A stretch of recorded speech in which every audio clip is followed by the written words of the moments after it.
What's up, y'all? It's your girl Sakina, and I'm back for another review. This is my review for the Real Housewives of Potomac. This is season 6, episode 2. As y'all know, I do have my little visitor around, so y'all hear him. Yeah, hopefully I can keep him out of the camera because this is my channel, not his. Be sure to check me out on the Whether You Like It or Not panel tonight around 9:30. I think that's when we go on Scotty by Nature TV's YouTube channel. I will have the link in the description box, so be sure to check us out tonight. Anyway, let's go ahead and get into this review. So it picks up where it left off last week with the ladies at Wendy's boob reveal party and Karen and Giselle going at it. Now, Karen did say that Giselle had to go to Sing Sing, and we still trying to figure out, girl, what is that? Ashley is feeling like that's some type of old lady code because she calling Giselle's vagina a hot box, and now she's saying that she went to Sing Sing. Like, what does all of this mean? Robin thinking that it's a TikTok. Child, don't nobody know what Sing Sing is, and they even left the table still confused and not having any answer to it. Now, Karen called Giselle the first lady from hell, and I thought it was funny as hell because I still cannot imagine Giselle being a first lady at anybody's church.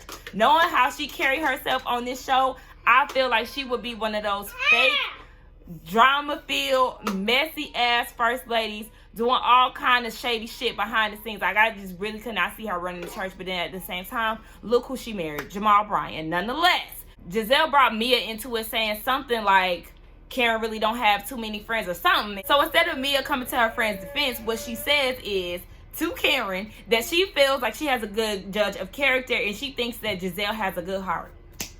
Girl, how? You just got here. What are you talking about? I'm gonna need you to pipe down. I understand that you may be trying to make new friends and all of that, but just know that you may be Giselle's next target. So I'm gonna need you to go ahead and settle down and just fill out the room before you start trying to give people titles. Wendy feeling some type of way about that in her confessional. She was like, you need to be trying to stick up for your friend instead of trying to come to Giselle's defense. Now, Karen goes and tells Giselle that the root of their problem started from Giselle telling Ray when they had that one-on-one conversation when they went on that double date. That, remember, Ray said that Giselle should hurry up and find a mate because looks fade, and Giselle said in her confessional that he'll be dead before her looks fade. And to Karen, she thinks that Giselle was trying to wish death upon her husband. Girl, that was not the case. And out of all the things that Giselle has done to you, you pick that as the root of y'all's problems.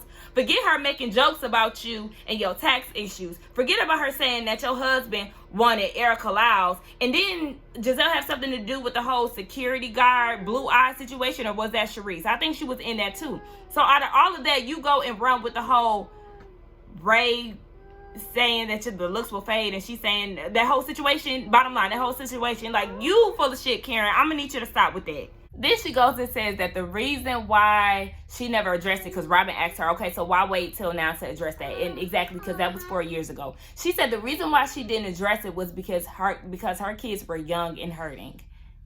Bravo did that good old flashback. Girl, Raven was 19. Your kids were not affected by anything that Giselle said. And that's why I'm saying, Karen, you're full of shit. Like, y'all know how I feel about the Grand Dame. Like, I love her, but she do be lying sometimes. And sometimes she be sounding crazy as hell. Like, girl, make that shit make sense. I don't understand her, but yeah, whatever. Wendy was feeling some type of way about Robin interjecting, and she didn't want it to be a gang up on Karen situation. Robin looking at her sideways in her confessional, talking about, oh, so since when did you and Karen become friends? Did you forget how she treated you last year? Girl, people are allowed to move on and leave shit where it was. So, Robin, you can get on. And just for inserting herself, Karen got on that ass and was like, Robin, why are you even talking? When are you getting married? After the pandemic? Girl, that means never. And then she asked Karen when she was going to get married. She said, soon. We're going to have an intimate wedding. Real love, real relationships, a real wedding. I said, ooh. Robin, you should have ate your food because, listen, one thing about it, the people we are not buying you and Juan's relationship is just a relationship out of comfort, or not even comfort, hell, it's just what? No, you're not getting no chips. Anyway, ain't nobody buying y'all relationship, so you can get on somewhere, and yeah, you should have just shut up. Wendy randomly deciding to reveal her ass. I mean, it is what it is. Mia feel like she was doing that because she listed all the things that she got, and I guess Wendy thought she was going to shy away from admitting what her surgeries were. Girl, I mean, we already seen the butt pass and all of that shit. Yeah, you might as well come clean because we ain't done, Wendy. We already knew. Everybody is leaving the party, and Wendy peeps that Mia is asking Giselle for her phone number, and she feeling some type of way about it. But I'm like, these are her castmates. So why are you feeling some type of way about that? Moving on to Mia, so we get into her storyline. We see that beautiful laid out penthouse suite on the Baltimore Harbor that she was telling the girls about. We get to see her 3 kids. She said that the first kid is from a previous marriage, and then the younger 3 are with her current husband. We see Gordon, her husband, and he is definitely giving grandfather tease, okay? Yeah, he looks like grandpapa. He has a 3-year-old daughter, and I don't know how old their son is, but watching that little girl throw a temper tantrum because there wasn't no sprinkles for cupcakes, that's what you're dealing with on the day-to-day basis. I can't see me at that old age dealing with no 3-year-old on the day-to-day basis, as in this is my kid and not my grandchild, but child, that's them. Now, she did say that the age difference was something that bothered her early on, but she quickly got over that. I said that's because money talks, sis. You ain't slick. And as far as their franchise, The Joint, I've definitely seen that around, so shout out to them for making that money, honey. She did have way too much going on at the time where she was trying to handle business and make cupcakes. And I'm just like, look, all of that is a headache to me. How are you going to try to leave the conversation that you was having on the phone to go and console your daughter because there wasn't no sprinkles? Girl, you would have just been in your room, and I would have dealt with that after I got off that phone call because the sprinkles was not that important. Candice is booked and busy. Okay, we see her on set for a new show where she is playing the stepmom to I think like 3 kids or something. It's art imitating life. We already know she's trying to get adjusted to having Chris's kids around. Speaking of Chris, she get on the phone with him and she get down to running her to-do list down to him. She got 5 homework assignments. She got studio time. She trying to be an actress, in which she's trying to really pursue. I will say Candice did a really good job in that damn, what was it? Look, I'm trying to give her props and can't even list what the hell she was in because this little boy's sitting on my lap now. I done forgot. But yeah, shout out to Candice for really doing her thing. We seen that she's on Family Reunion on the Netflix show. I don't know what show this is that she was filming for now. And she was also on that BET Christmas lottery movie, and she did a good job on that. I want to say she was on something else too. It's just like leaving my mind at the moment. But yeah, she is booked and busy and trying to juggle a whole bunch at one time. She done made Chris her manager. He said he don't got no type of manager experience in the entertainment world, but it was kind of like a default situation. I said, child, we're going to see how this works out. Ashley and Sheila, they can get the hell out of here. I don't know why Ashley felt the need to try to tell her mama about her sex life and how she getting it in with Michael. Baby, we don't need to know what hole you using. Like, that was just way too much, and it couldn't be me. Y'all don't judge me because I'm sitting here talking about this with my nephew on my lap, but that's why I'm trying to keep it real PG-13. I mean, he don't really know what the hell I'm talking about anyway, but I just didn't want to talk about that. Now, Sheila did mention the new nanny and saying, aren't you glad that you didn't hire a model? Let me tell you something, Sheila.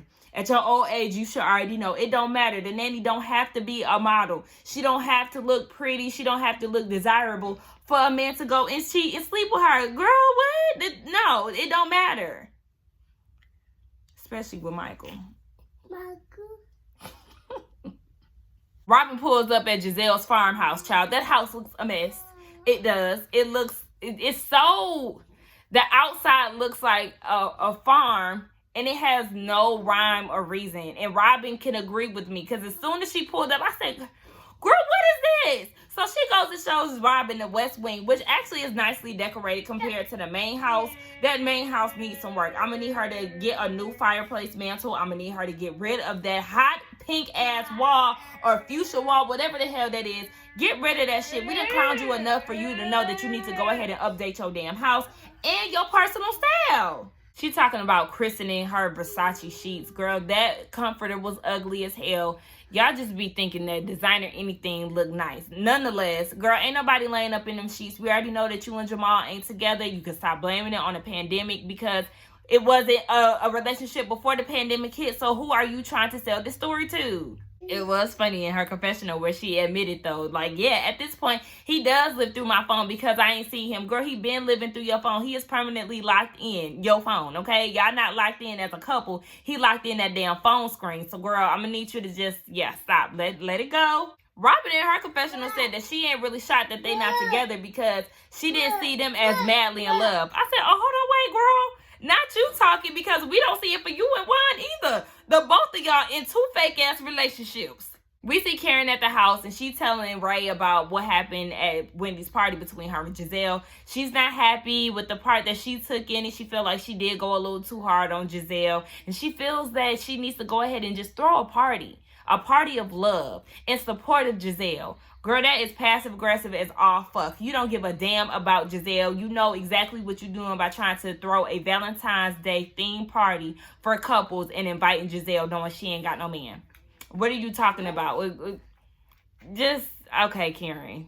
Now, she does want to invite Candice. I mean, y'all got to talk eventually, especially because y'all on the show. To invite her here, I feel like they should definitely have a conversation beforehand, but she ended up inviting her anyway, and she did come. We'll talk about that in a minute. Wendy's family comes over for dinner. Her mama's still wearing the wrong foundation color. I'm gonna need her to get it right. But girl, you could have hired the makeup artist to beat your mama's face with the right foundation because she continuously comes on camera looking a hot damn mess. Wendy tells her about her boob job and all of that. And her mama was like, well, shit, I got some flapjacks. So I'm going to need y'all to go ahead and put y'all money together and y'all can give me some new titties while y'all at it. Wendy gonna say in her confessional, how is her mom in support of her getting new titties, but not okay with her switching careers?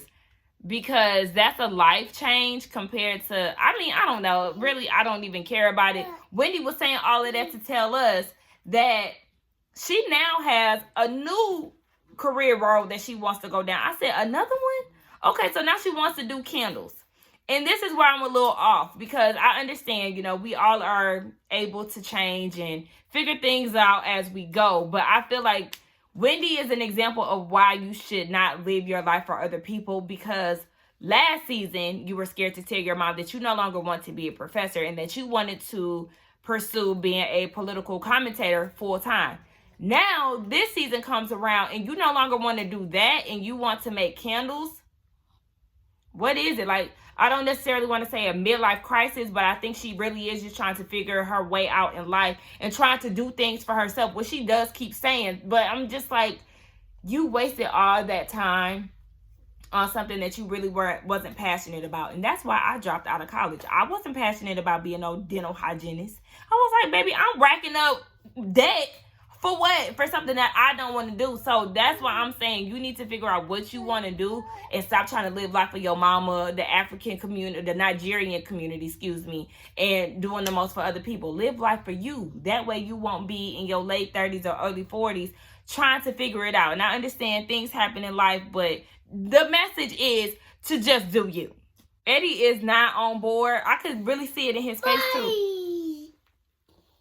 Eddie ain't feeling this whole candle situation. Now, Wendy is saying that she needs $20,000 and that he needs to be in on this. She said that it really kind of makes them butt heads. But, I don't know, girl. I guess this is the beginning of the Eddie and Wendy issues. But we're going to talk about that in a minute, too. Karen goes and visits Ashley and baby Dean, child.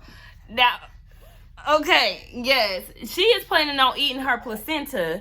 And Karen is grossed out by that, but I'm not. I feel like if I had the opportunity to, I would do it too. Karen invited them to her love party. She said that Michael is invited, child. He wouldn't be nowhere near me, if you ask me. Y'all keep being nice to this white man, and I don't like that. Like, leave his ass on the card where he fucking belong. Now, as far as the Sing Sing situation, Ashley trying to figure out what the hell that is, Karen said that was a reach, and she was just trying to make an argument. She said it sounded good, and that she had a sense of humor.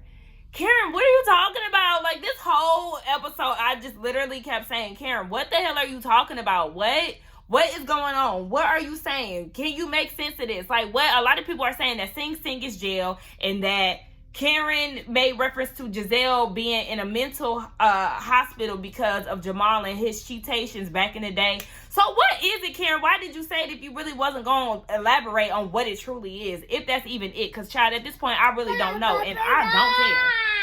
Candice said that she is not going to Karen's party. even though she ended up going later on in the episode, but she said that she still can't get over Karen not understanding where she was coming from and understanding that she was attacked and all the things that she went through last year. Remember, Karen never picked sides, so Candice found an issue with that and she didn't acknowledge her pain. I forgot all about the fact that Karen did call HR on Candice. That is definitely something that will make me side argue and no longer want to be your friend. So Candice not getting over Karen and how she behaved last year, I understand why she would be mad and why she would be leery to even entertain being friends with her again. Simply off of the whole HR thing for me. Giselle talking to her daughters about who and who not to date, child. That was so funny to me. One thing we learned about Miss Grace, she love her a hood nigga, okay? She gonna say, her mama was trying to tell her to stay away from entertainers, basically. She said rappers are the best. I said, girl, okay, they the best for heartbreak. So if you want to go ahead and deal with one of them rappers or an athlete, just be sure that you got some therapy on the side, because them niggas gonna send you through it, Miss Grace. They told Giselle that she is terrible at picking boyfriends, and they said they don't need to take Giselle's advice and that she needs to be taking theirs. I said, I know that's right, because we know them girls definitely be getting Giselle together, okay? We get down to this love party, child. I felt like a lot of people wasn't going to be in attendance, but they made do for who showed up. Ashley didn't come with Michael, and I said good. The Green Eyed Bandits did not come. We seen a flashback of Juan saying that he wasn't going. I said, I know, because you don't want to talk about that wedding. That's never going to happen. And then Kevin, child, who is that? Candice RSVP'd, and she ended up showing up because she felt like this is going to help her healing process, and though she really hasn't gotten over the things with Karen, but this is just her trying to move forward. She invited Karen to the new house and all of that, so I guess they're going to have their little sit down at some point this season. Mia, all the girls have a conversation, and we learned that Mia had all C-sections with her pregnancies, so they're trying to figure out, girl, why did you get your clit done? And she said that she got it done because her and Grandpa been getting it in. I'm tired. I mean, I understand that older people definitely have sex, but like, y'all trying to create visuals in our heads that we don't need to see. Girl, you talking about some he done tore it up too much. Now you got to get it reconstructed. Girl, we save that. We don't need to know all of that. Wendy got all the smoke from Mia, and honestly, it's pretty annoying. They get into the topic of the beef that Giselle and Karen have, and Mia is trying to hype Karen up. But Wendy is like, you didn't have that same energy for her down at my breast reveal party. You was sticking up for Giselle. You didn't try to stick up for your friend. Why is that? And Mia was saying, well, Karen told me to make my own assumptions, and we'll just go from there. If me and Giselle mish, we mish. Girl, mish? You mean mesh? That's the word, girl, mesh, not mish. Now, she was saying that she felt some type of way about Giselle because of the death threats that she put upon Ray. And that's what kind of made her question her character, because remember, she said she thought she had a good judge of character when it came down to Giselle, but now she's questioning that because she wished death upon Ray, in which she never did. So Wendy is like, okay, well, if you felt so strongly about that, then why did you get her number afterwards? Hello, that's a good question. Wendy, you getting on my nerves, but that's a good question. And even Ashley was like, yeah, you should have kind of came to your friend's defense instead of trying to kiss Giselle's ass. Now, I agree with both of them.